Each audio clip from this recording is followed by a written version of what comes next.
Écoutez plus loin que le bout de son nez, RCF Vaucluse, l'invité de la rédaction. Bonjour à tous, j'espère que vous allez bien. Aujourd'hui, je reçois Jean-François Chemin, docteur en histoire, ancien professeur d'histoire-géographie en ZEP, professeur au séminaire d'Ars et auteur de nombreux livres, dont le dernier, Ils ont choisi le Christ, s'est converti de l'islam, dont on ne parle pas. Pourquoi avoir écrit un tel livre? Est-ce que ces convertis sont nombreux? Alors, pourquoi avoir écrit ce livre? Eh bien, tout simplement parce que je connais beaucoup de convertis. D'abord pour en avoir préparé un certain nombre au baptême avec mon épouse, et que chaque fois les témoignages de ces personnes m'ont beaucoup ému. Donc j'ai eu envie de leur rendre justice, de parler d'eux. Alors, sont-ils nombreux? Pas énormément, non, mais enfin, certainement plus qu'on ne l'imagine, parce qu'effectivement, comme le dit le sous-titre de mon livre, on ne parle jamais d'eux. Donc, ils sont en France des milliers, sans qu'on puisse précisément savoir combien. Il y a à peu près 300 baptêmes de musulmans chaque année. Ouais, ce qui me frappe dans votre livre, c'est le mauvais accueil qu'ont reçu ces convertis, notamment de catholiques, mais aussi de prêtres, quand ils sont venus les voir. Comment pouvez-vous expliquer cela? Pour plusieurs raisons. La première raison, c'est que beaucoup de prêtres et de catholiques ne sont pas préparés à recevoir ces personnes, qui représentent à chaque fois un véritable défi, parce que déjà la démarche qu'ils font est une démarche difficile, qui les met en danger, qui les coupe complètement de leur communauté, de leur famille, de leur quartier, de leur ville d'origine, parfois de leur pays. Et donc, il faut s'occuper d'eux, et les communautés ne sont pas forcément préparées à ça. Et puis également, il y a le fait que l'Église, et c'est très bien, est soucieuse de dialoguer avec l'islam et avec les musulmans, et que les musulmans perçoivent mal les conversions, qu'ils perçoivent comme une apostasie, et donc ils vivent mal le fait que l'Église catholique puisse accueillir, voire même faire à leurs yeux du prosélytisme. Donc en fait, les convertis viennent un petit peu gêner, entacher l'état d'esprit du dialogue. Voilà. À mon avis, c'est peut-être ce titre-là, principalement, qui le dérange. Et qu'est-ce qu'on peut faire du coup pour aider ces convertis, pour aussi comme pour apprendre aux catholiques à mieux accueillir? Aider ces convertis et les accueillir, ça peut prendre diverses formes. D'abord, la première chose, c'est préparer au baptême, et de faire des préparations au baptême qui soient d'une qualité, d'une densité suffisante pour étancher leur soif, parce que ce sont des gens qui, comme ils le disent eux-mêmes, ont soif du meilleur. Voilà.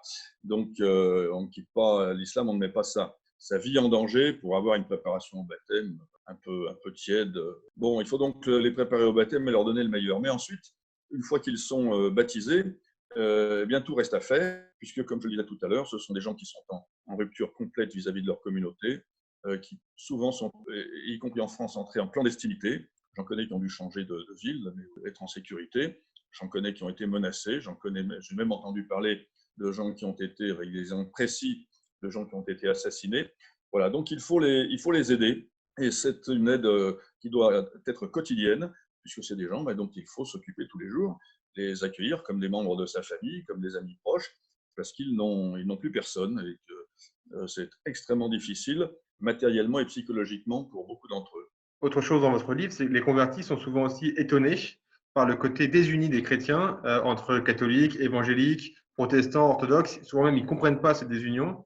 Là aussi, est-ce qu'il n'y a pas un message pour nous? Alors ça, c'est tout à fait vrai. Disons que lorsqu'un musulman devient chrétien, il devient chrétien, il ne devient pas spécifiquement catholique, protestant, orthodoxe.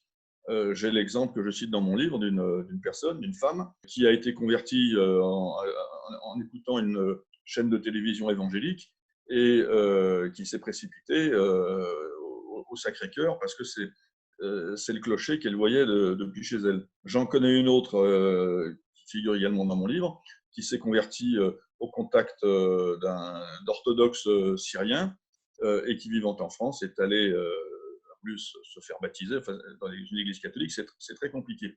Et également, ce que vous n'avez pas mentionné, mais il y a aussi chez les catholiques l'aspect traditionnaliste, voire intégriste. Un converti que je mentionne s'est fait baptiser à Saint-Nicolas du Chardonnay sans être du tout au courant des tensions qui pouvaient exister entre intégristes, conciliaires, etc.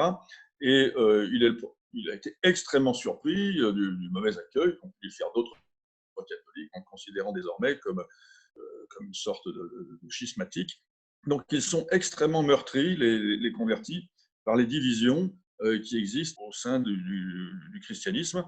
Et effectivement, comme vous l'avez dit, ils sont une sacrée leçon pour nous, parce qu'ils nous invitent à l'unité. Autre fait marquant, c'est le lien très fort entre la conversion au catholicisme, au christianisme, et l'amour de la France. Comment vous pouvez expliquer ça? Écoutez, j'avais écrit il y a maintenant 10 ans, tout rond, un premier livre qui s'intitulait La vocation chrétienne de la France, où j'essayais de montrer pourquoi est-ce que la France a mérité au cours des siècles le titre de film de l'Église. Ce n'est pas une figure de rhétorique, c'est quelque chose qui s'enracine dans son histoire, dans son paysage, dans sa toponymie, etc. Et on l'a oublié, bien sûr. Le président Chirac a même été tout à fait en pointe pour que l'Europe ne mentionne pas ses racines chrétiennes. Eh bien, ces convertis, c'est quelque chose qui m'a beaucoup surpris, mais beaucoup frappé, lorsqu'ils embrassent la religion catholique, eh bien, ils embrassent en même temps l'amour de la France. J'en donne beaucoup d'exemples. Ils adoptent son histoire, ils adoptent ses traditions, sa gastronomie, etc. Ils deviennent pleinement français et donc ils démontrent véritablement ce lien qui existe, ce lien charnel, encore une fois, qui existe entre la France et ses racines chrétiennes et son identité catholique. Voilà. Donc, ça ne sert à rien de le nier, parce que ces gens-là, au péril de leur vie, nous le rappellent. Vous insistez sur le fait qu'ils sont en danger, du coup, aussi en France, que ce n'est pas seulement dans leur pays d'origine, il y a aussi en France un vrai danger pour ces musulmans qui se convertissent. Je connais 2 cas d'assassinats en France, de jeunes femmes qui ont été tuées parce qu'elles s'étaient par leur famille, parce qu'elles s'étaient converties au christianisme. Il est clair qu'un hadith donc attribué au prophète Mohammed demande la mise à mort de l'apostat, et ce hadith est considéré par certains comme devant être effectivement pris au pied de la lettre. Alors même si ces personnes ne sont pas proprement assassinées, les cas sont quand même heureusement chez nous exceptionnels, elles sont en règle générale très souvent mises au banc de leur famille, de leur quartier, de leur communauté d'origine. Tous les gens, vraiment tous, que j'ai interviewés dans ce livre, vivent leur foi dans la plus grande discrétion, voire même dans la clandestinité, sans que leur entourage parfois le sache, ou bien ils ont mis plusieurs centaines de kilomètres entre eux et leur famille. Voilà. Donc dans un pays quand même qui a inscrit la liberté religieuse dans la Déclaration des droits de l'homme, qui se proclame laïque, eh bien, je trouve que c'est dommage que ces personnes ne puissent pas vivre pleinement leur foi sans être reconnues, respectées, protégées. Et là aussi, alors on ne veut pas stigmatiser, on ne veut pas, etc., agresser. Bon. Et donc, on fait comme si le problème n'existait pas. J'ai personnellement essayé de prendre contact avec un certain nombre d'hommes et de femmes politiques.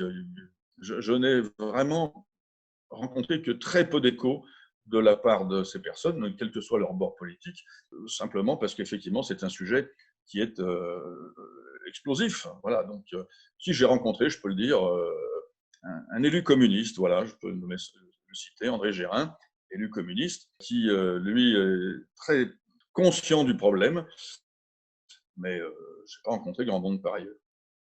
Et comment vous l'expliquez? C'est une peur ou un déni Les deux. Je pense qu'effectivement, il y a beaucoup de coups à prendre en dénonçant la situation. D'abord parce qu'on sera taxé d'islamophobie, on se fera accuser de stigmatisation. Voilà. Et puis, il y a de la peur, il y a du déni, les deux. Puis c'est un sujet tellement complexe que, en plus, dans un pays qui nie le fait religieux, donc on est un pays qui considère avoir tourné la page du christianisme, du catholicisme, et voilà, cacher ses convertis que je ne saurais voir. Pour finir, un petit dernier message pour les chrétiens. Voilà, qu'est-ce que vous voudriez leur dire en ce temps de Pâques? C'est souvent, effectivement, à l'occasion de Pâques que les baptêmes ont lieu. Ils sont suivis, donc, effectivement, généralement par la confirmation le jour de la Pentecôte. Et puis, après, comme disent certains d'entre eux, il n'y a pas de service après-vente. Hein. Après la Pentecôte, ils sont livrés à eux-mêmes dans des communautés qui, bien souvent, ne les voient pas.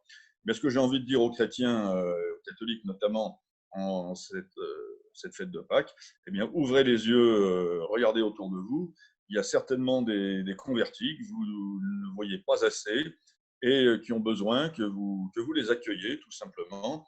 Ça consiste à les inviter à dîner de temps en temps, à leur proposer de partir quelques jours en vacances avec vous, à les considérer comme des amis jour après jour. Le nombre d'entre eux qui m'ont dit « ça fait 10 ans, 15 ans que je suis converti et je n'ai encore jamais été invité le soir de Noël, je passe Noël tout seul, toute seule », eh bien, pensez le soir de Noël à inviter un converti à votre fête familiale. Voilà ces petites choses, mais si on est nombreux à les faire, eh bien ça remplit la vie de ces personnes et ça crée véritablement une fraternité, une communauté dont ils ont énormément besoin, puisqu'ils viennent d'une religion qui vit très fortement de manière communautariste. Eh bien, voilà, nous avons effectivement, nous aussi, à nous montrer plus communautaires. Merci beaucoup, Jean-François Chemin. Je rappelle votre livre « Ils ont choisi le Christ » aux éditions Artege, un bon livre à lire pendant le confinement. Merci beaucoup et à bientôt.